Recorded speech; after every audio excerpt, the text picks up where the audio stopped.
Ролик создан при поддержке букмекерской конторы Марафон Бет, где вы можете сделать ставки на любые спортивные события по самым высоким коэффициентам. Марафон Бет – лучший способ заработать на спорте. Присоединяйтесь по ссылке в описании. 5 лет назад в матче Ливерпуля и МЮ Луис Суарес в пылу борьбы назвал Патриса Эвра «негра». Защитник рассказал об этом прессе, и форварда дисквалифицировали на целых 8 матчей. Футболисты много лет не разговаривали, но недавно Эвра заявил, что простил Суареса и назвал его одним из лучших нападающих мира.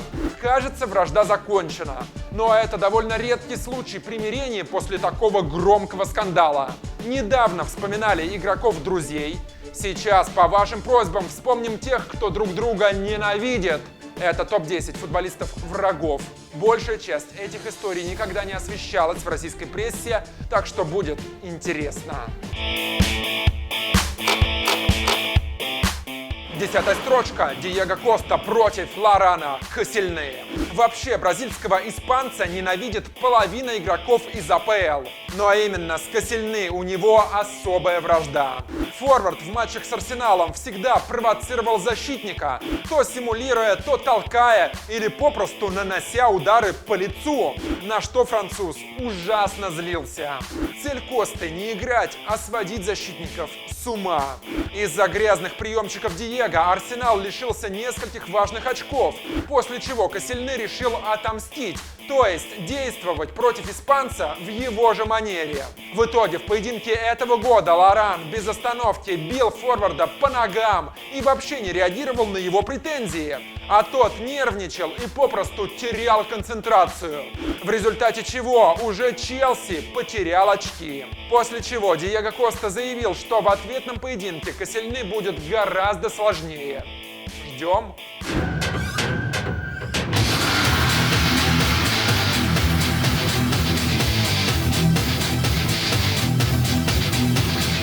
Девятая строчка. Стивен Джеррард против Робина Ван Перси. Вообще игроки долгое время выступали друг против друга. И хоть голландец часто был недоволен грубыми подкатами капитана мерсисайдцев, дальше футбольного поля эта вражда не выходила. Пока в 2013-м, когда Робин уже выступал за главных врагов Ливерпуля, МЮ, он не повздорил с Мартином Шкртелом. Стиви Джи сразу заступился за защитника, форвард вскипел, а дальше произошел один из самых известных диалогов в истории АПЛ. Где твоя золотая медаль премьер-лиги? У меня ее нет, но во всяком случае я не бросал мой клуб, переходя к соперникам, чтобы ее завоевать. И где твоя медаль Лиги Чемпионов, гребаный урод? В общем, фраза Ван Перси про медаль АПЛ стала крылатой. Были созданы сотни мемов на эту тему. Вскоре оба футболиста покинули Англию. Но даже сейчас, если они случайно пересекаются, то не разговаривают друг с другом.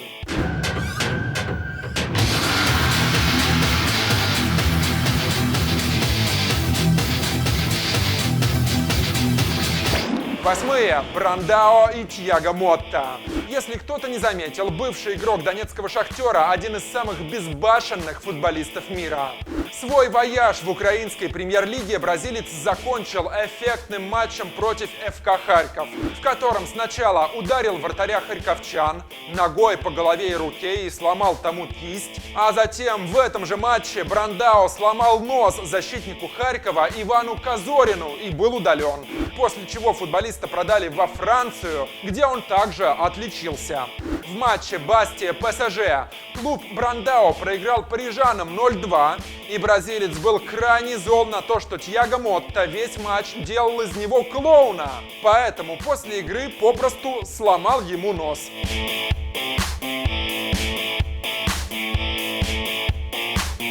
Брандао в той игре заменили, но он специально несколько минут ждал Мотту в трибунном помещении, чтобы ударить его в нос и убежать.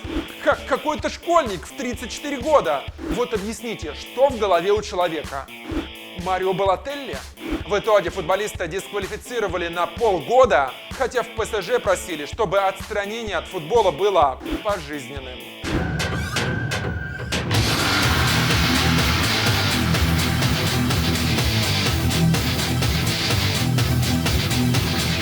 7-я позиция и партнеры по сборной Серхио Рамос против Жерара Пике. В общем, тут история такая. Каталонец регулярно высмеивает в Твиттере ошибки мадридского клуба, комментируя то неудачные вечеринки Роналду после разгрома от Атлетико, то поражение сливочных. Но самый громкий твит Пике написал в начале 2016-го, после дисквалификации Реала из Кубка Короля за ошибочный выход на поле Дениса Черышева. Защитник высмеял глупость мадридцев, что взбесило капитана Реала, который заявил, что просто так это не оставит, и считает, что каталонский игрок попросту издевается над сливочными, на что Пике ответил: «Я горд тем, что являюсь частью поколения Барсы, которое столько выиграло и благодаря которому так мало выиграл Реал. Я всегда буду хотеть, чтобы у Мадрида все шло плохо». В общем, из-за этого конфликта возникли проблемы даже у сборной Испании, что явно пошло команде во вред на прошедшем Евро. А примирить игроков не смог даже Висенте Дель Боске. Я считаю, что Рамос делает все правильно. Нужно всегда стараться отстаивать честь своей команды, но при этом не забывать о культурном поведении. Что поделать, это давний конфликт. Защитники стараются сохранять внешнее спокойствие, но на деле ненавидят друг друга.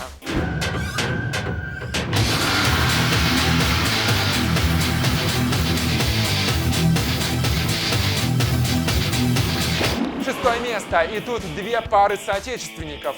Криштиану Роналду Симао Самброза и Роберт Левандовский Якуб Блащиковский. Португальцы повздорили из-за капитанской повязки в сборной. Симао в 2010-м был одним из ветеранов команды, а Криштиану безусловным лидером, и считал, что уже заслужил быть капитаном, буквально потребовав статус. Федерация футбола не стала противиться и лишила Самброзу капитанства, после чего жена Симао назвала Криштиану самовлюбленным, а сам полузащитник неожиданно объявил о завершении международной карьеры. Точную причину, впрочем, не назвав, хотя она и так всем была понятна. У поляков история похожая. Куба был капитаном сборной и несколько раз выговаривал Леве за ошибки, что просто бесило форварда, который отказывался не просто слушаться, но и разговаривать с капитаном. А в 2014-м Блащиковский надолго выбыл из строя из-за травмы крестообразных связок. И тренер Адам Навалка на время отдал повязку Левандовски. Но после выздоровления полузащитника Роберт поставил тренеру условие: либо повязка останется у него, либо он больше не наденет майку сборной. Навалка согласился, что было делать, позвонил Кубе и сообщил, что тот больше не будет капитаном. Долго его вообще не вызывал в команду, но недавно игрока снова начали привлекать к матчам.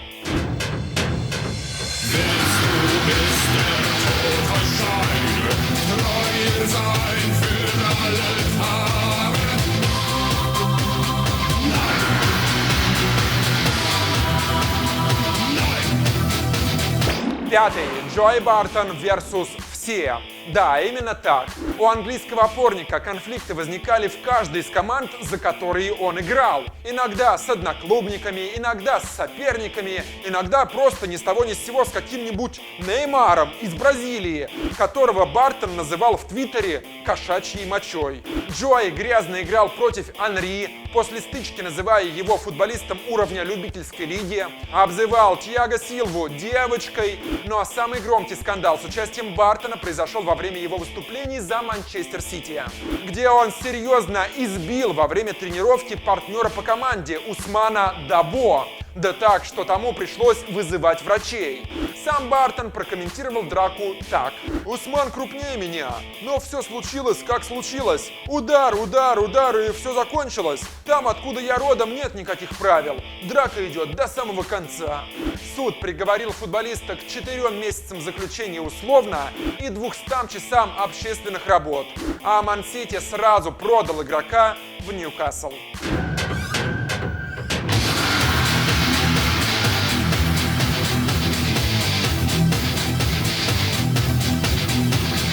Четвертая строчка и все ссоры Игоря Акинфеева. Вратарь ЦСКА – один из самых конфликтных российских футболистов. Например, в перерыве товарищеского матча со сборной Болгарии в 2010-м он чуть не подрался в раздевалке с Александром Анюковым и долго не разговаривал с Сергеем Игнашевичем. Да, они играли за одну команду, но не разговаривали.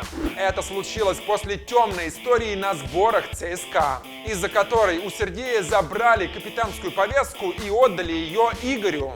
Но самый известный конфликт Акинфеева произошел с тогдашним форвардом «Спартака» Велитоном в 2011-м, когда нападающий, пытаясь сыграть головой, толкнул Игоря, и тот, падая, порвал крестообразные связки. Голкипер уже во время матча обещал расправиться с бразильцем, а против Велитона в итоге была открыта настоящая война в прессе. Футболиста просто заклевали, он стал врагом для всего ЦСКА, и вскоре в одном из ответных матчей Вася Березуцкий сломал форварду ключицу.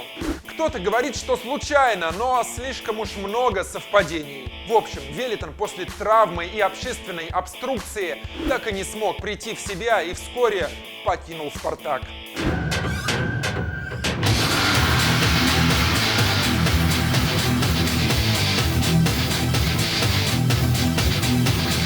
Тройку открывает Златан Ибрагимович против Рафаэля ван дер Варта. Вообще швед за карьеру конфликтовал много с кем, но самая давняя вражда у него именно с голландцем.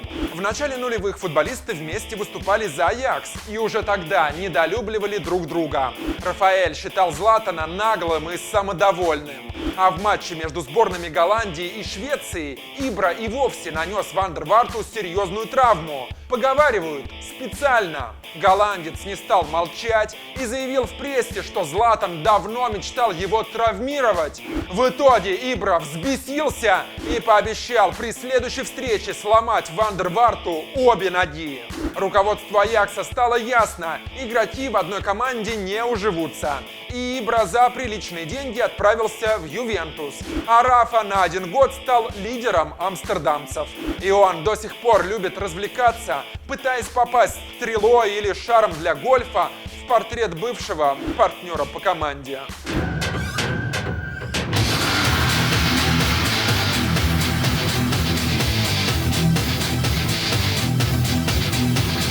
Вторые два конфликта Джона Терри с Уэйном Бриджем и Энтоном Фердинандом.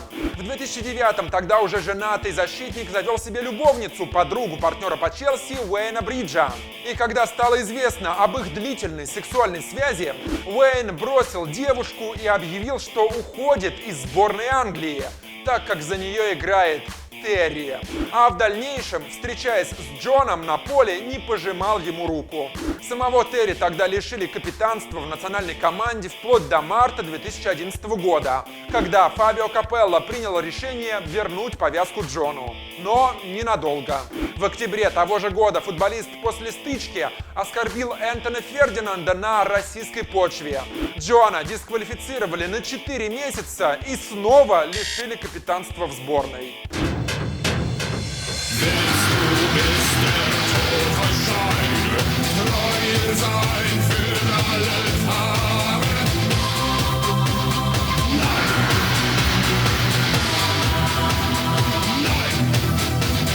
И первое место. Самый грязный и неприятный конфликт. Мауро Икарди против Макси Лопеса. В 2013-м жена Лопеса, телеведущая и бывшая порноактриса Ванда Нара, которая прожила с футболистом много лет и родила ему 3 детей, стала изменять игроку с соотечественником, 20-летним Мауро Икарди. Он был очень перспективен, а карьера 30-летнего Лопеса близилась к закату. Так что Ванда бросила мужа и ушла к юному дарованию. Вся Италия и вся Аргентина были возмущены. Высказался даже Диего Марадонна. Икарди – предатель. Он приходил в дом к Макси Лопесу, общался с ним как с другом, а потом увел его жену. В мое время его бы отмутузили. Лопес погрузился в длительную депрессию, с трудом играл против бывшего друга на поле и отказался пожимать ему руку. Но козней не строил, попросив Мауру лишь об одном – не выкладывать фото с его детьми. На что Икарди благополучно наплевал и как специально регулярно стал делиться селфи с маленькими Лопесами. Зато Макси поддержал его давний друг Лео Месси, который попросил тренера сборной Аргентины не вызывать в команду Икарди, так как тот может серьезно испортить атмосферу. В итоге у форварда Интера значится всего один матч за сборную.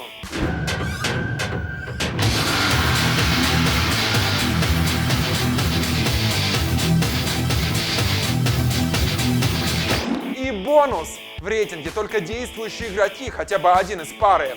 Но нельзя не вспомнить о ненависти Виера и Роя Кина. Просто представьте, два капитана, два опорника самых сильных на тот момент команд АПЛ. И оба известны тем, что временами играли, очень грубо.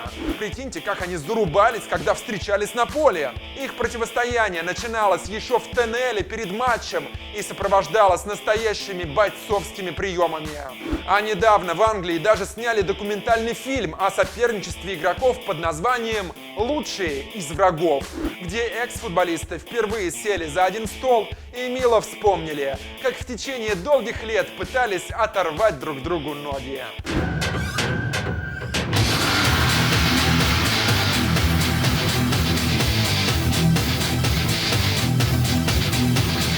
Можно еще вспомнить о конфликте Зидана и Матерацци, или Роя Кина и Альф Инги Холланда, которому ирландец сломал карьеру, но о них я вам уже много раз рассказывал. И ссоры Месси и Тевиса, а также Степаненко и Ермоленко не вошли в топ, так как сейчас футболисты вроде как помирились. Пишите, чья ненависть вас впечатлила больше всего, и обязательно подписывайтесь. Подобные топы только у нас. Не забывайте про группы ВКонтакте и Фейсбуке, а еще мой Инстаграм, там есть много интересного со съемок. Ссылка на все внизу. Прошлый выпуск про самых эффективных нападающих в истории серии А смотрите здесь, там много звезд. А противоположный по смыслу, добрый рейтинг лучших футболистов-друзей увидите вот тут. Александр Журавлев о Спорте ТВ. Пока.